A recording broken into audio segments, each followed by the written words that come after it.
Alhamdulillah, Alhamdulillah, Alhamdulillahilladzi bi ni'matihi tatimmus sholihat. Kiai Haji Syukron Makmun rahimahullahu ta'ala akhirnya mendukung tesis Kiai Haji Imaduddin Utsman Al-Bantani.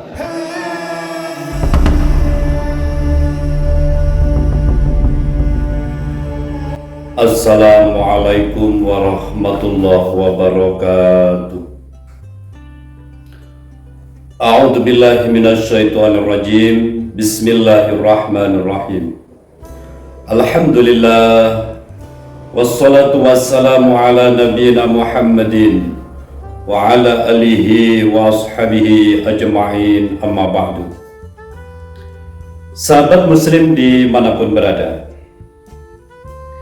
di akhir September tahun 2024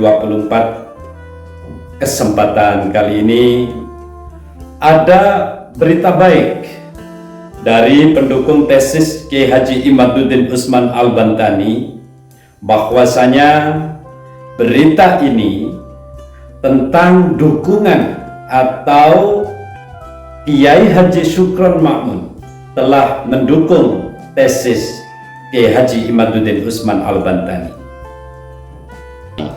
Alhamdulillah, Alhamdulillahilladzi bi ni'matihi tatimmus sholihat. Kiai Haji Syukron Makmun rahimahullahu ta'ala akhirnya mendukung tesis Kiai Haji Imaduddin Utsman Al-Bantani. Dari mana berita ini datang? Berita ini datang dari sahabat dekat Kiai Haji Imaduddin Utsman Al-Bantani, yaitu Kiai Haji Dawam Mu'alim selaku pengasuh Pondok Pesantren Al-Mu'alim Center di Banten, Tangerang, Bogor.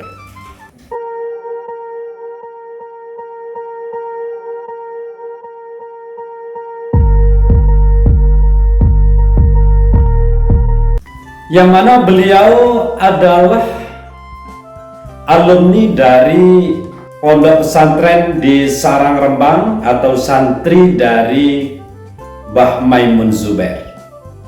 Jadi Kiai Haji Dawam Mu'alim ini adalah alumni Sarang, santri dari Kiai Haji Maimun Zubair.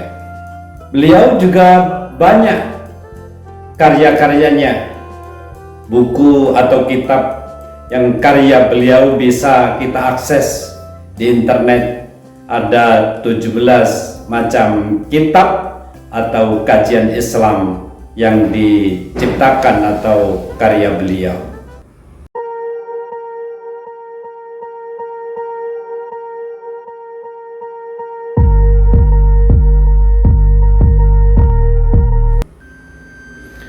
Maka dengan profil tersebut, yang mana beliau sebagai pengasuh pondok pesantren, dengan profil tersebut insya Allah 99% berita tentang dukungan Kiai Haji Syukron Makmun kepada tesis terhadap tesis Kiai Haji Imaduddin Utsman Al-Bantani ini adalah benar adanya. Bagaimana kronologinya? Kronologinya adalah saat beliau Kiai Haji Dawam Mu'alim bersilaturahmi atau sungkem ke dalam Pondok Pesantren Darul Rahman Kiai Haji Syukron Makmun di Depok. Beliau Kiai Haji Dawam Mu'alim bersama istri dan anaknya,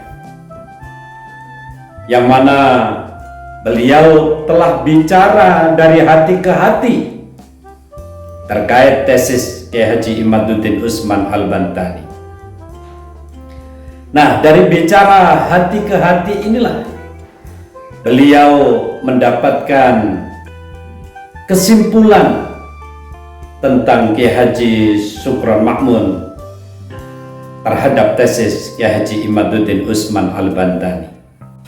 Beberapa kesimpulan yang beliau dapat dari Kiai Haji Syukron Makmun saat Kiai Dawam Mu'alim berkomunikasi Kesimpulan yang didapat yaitu bahwasanya Kiai Haji Syukron Ma'mun itu mendukung terhadap tesis Kiai Haji Imaduddin Utsman Al-Bantani, dan bahkan beliau sebenarnya secara hati nurani itu tidak muhibbin banget, cukup netral, karena akhir-akhir ini memang kritikan terus datang kepada beliau terkait dengan sikap beliau Kiai Haji Syukron Ma'mun terhadap tesis Kiai Haji Imaduddin Utsman Al-Bantani, sehingga beliau Kiai Haji Syukron Ma'mun selalu berhati-hati di dalam melangkah.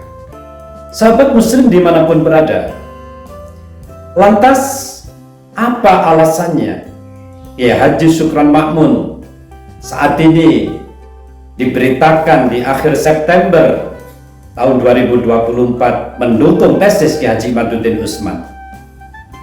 Berikut ini adalah alasan Kiai Haji Syukron Ma'mun mendukung tesis Kiai Haji Imaduddin Utsman Al-Bantani. Kita ikuti videonya. Nah, mengapa beliau Kiai Haji Syukron Ma'mun rahimahullah ta'ala mendukung tesis Kiai Haji Imaduddin Utsman Al-Bantani? Begini saudaraku kaum muslimin wal muslimat rahimakumullah, kita berikan gambaran bahwa Kiai Haji Imaduddin Utsman Al-Bantani sudah memetakan syuhra wal istifadhah dua kali artinya mulai tahun 400 Hijriah sampai tahun 900 Hijriah. Syuhra wal istifadhah bahwa hanya 3 orang saja anak dari Sayyid Ahmad Al-Muhajir bin Isa, hanya 3 orang ini syuhra wal istifadhah, yaitu Muhammad, Ali dan Husain. Hanya 3 orang saja. Sekali lagi, ini adalah syuhra wal istifadhah selama 500 tahun. Inilah yang sah. Jadi selama 500 tahun mulai tahun 400 Hijriah sampai tahun 900 Hijriah. Mengapa diawali tahun 400 Hijriah? Karena wafatnya Sayyid Ahmad Al-Muhajir bin Isa itu sebelum tahun 400 Hijriah. Kemudian kenapa dibatasi sampai tahun 900 Hijriah? Karena ini awal dari menyebarnya syuhra wal istifadhah yang kedua. Jadi tahun 900 Hijriah sampai tahun 1444 Hijriah. Sekarang tahun 1446 ya. 2 tahun yang lalu ini sudah perdebatan masalah nasab di Indonesia. Nah, tahun 900 Hijriah sampai 1440 Hijriah ini anaknya Sayyid Ahmad Al-Muhajir bin Isa itu berubah menjadi 4. Awalnya syuhra wal istifadhahnya hanya 3, yaitu Sayyid Muhammad, Sayyid Ali dan Sayyid Husain.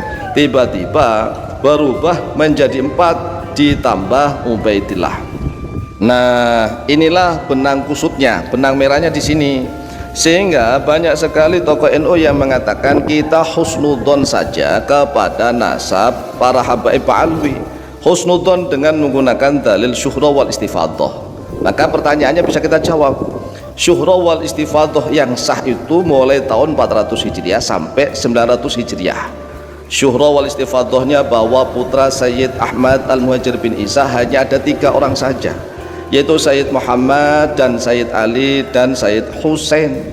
Adapun syuhra wal istifadhah setelah tahun 900 Hijriah sampai sekarang, sampai kemarin lah, bukan sekarang ya, kemarin, yaitu tahun 1444 Hijriah, anaknya Sayyid Ahmad Al-Muhajir bin Isa ini berubah menjadi 4, yaitu ditambah Ubaidillah.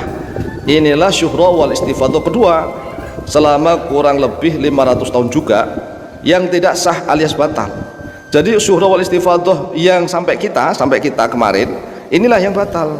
Ini yang sudah diteliti oleh Kiai Haji Imaduddin Utsman Al-Bantani, karena beliau sudah memetakan antara tahun 400 Hijriah sampai tahun 900 Hijriah. Kemudian periode kedua yaitu tahun 900 Hijriah sampai tahun 1444 Hijriah.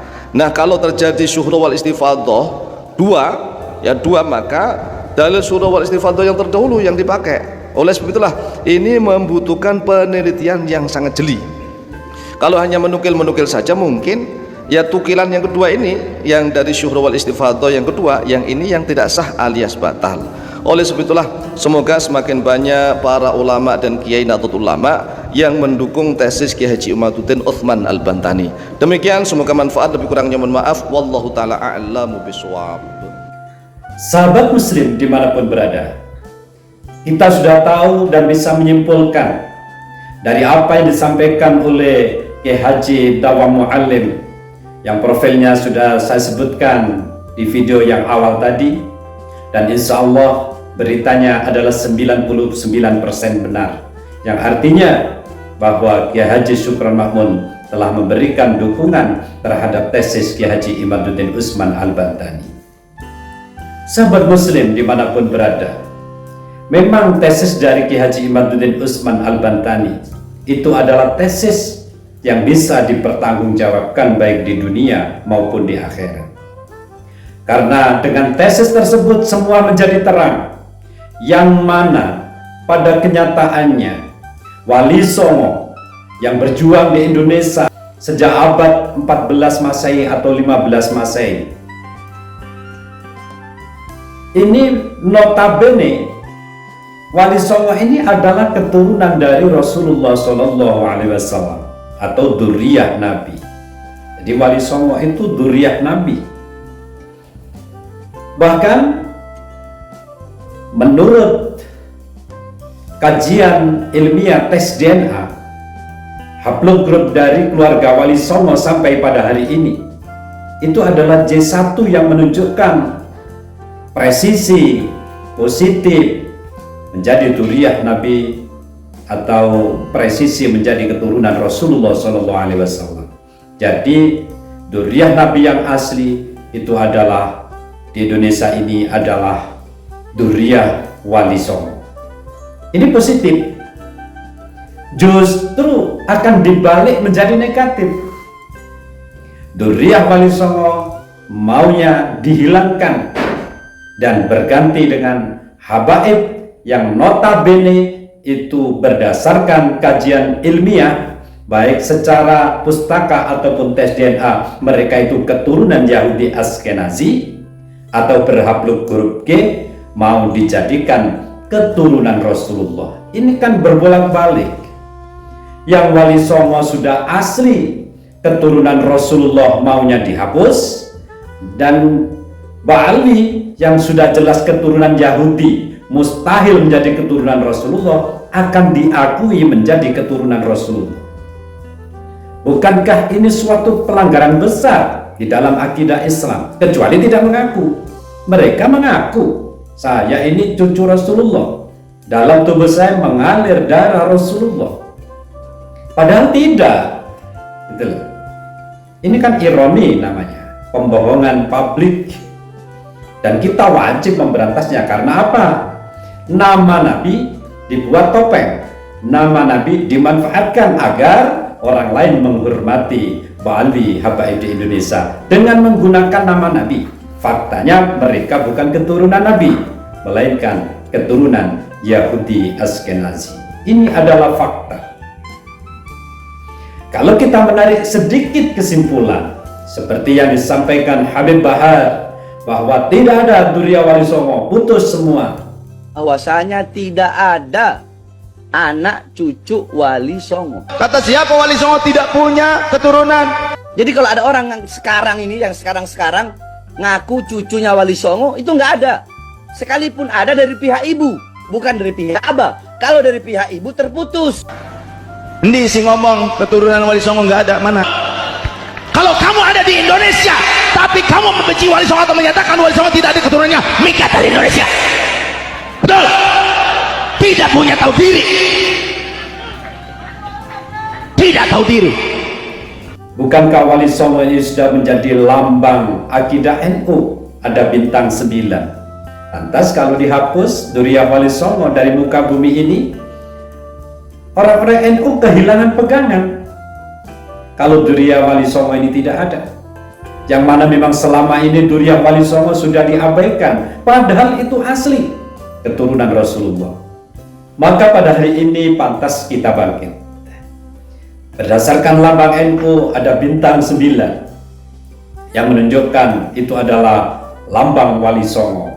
Seharusnya kita tunduk, kita patuh terhadap lambang tersebut, bahwa Wali Songo memang simbol perjuangan Nahdlatul Ulama. Kalau ada yang ingin menghapus, berarti orang tersebut telah berusaha menghapus ideologi Nahdlatul Ulama. Sedangkan kenyataannya, keturunan dari Wali Songo ini sudah terkonfirmasi menjadi keturunan Rasulullah SAW. Dan sebaliknya, para habaib Alwi di Indonesia terkonfirmasi mustahil menjadi keturunan Rasulullah. Mereka itu adalah berhablum G, yaitu Yahudi Askenazi. Kenapa demikian? Ya memang karena apa? Dulu yang mendatangkan Habib Utsman di abad 18 ke Indonesia ini adalah yang mendatangkan, yaitu Belanda, untuk menyaingi perjuangan rakyat Indonesia. Maka haplogrup mereka itu sama-sama gay, orang Eropa, Yahudi Askenazi. Jadi korelasinya itu ada. Kenapa haplogrup mereka sama? Kita tidak boleh bertutup mata atau berhusnudzon kecuali tidak ada dalil. Sudah ada petunjuk dalil atau hujah, baik secara pustaka kitab nasab ataupun secara ilmiah tes DNA. Faktanya, Habaib Alwi di Indonesia bukan keturunan Rasulullah. Mudah-mudahan semua ini bisa menjadi penyadaran bagi umat muslim pribumi Indonesia, yang mana tingkah laku para habaib di Indonesia atau sebagian habaib di Indonesia ini sudah melebihi batasannya. Semoga pribumi Indonesia segera sadar bahwasanya kita ini masih dijajah secara ideologi atau spiritual agama. Wallahul muwaffiq ila aqwamit thoriq. Wassalamualaikum warahmatullahi wabarakatuh.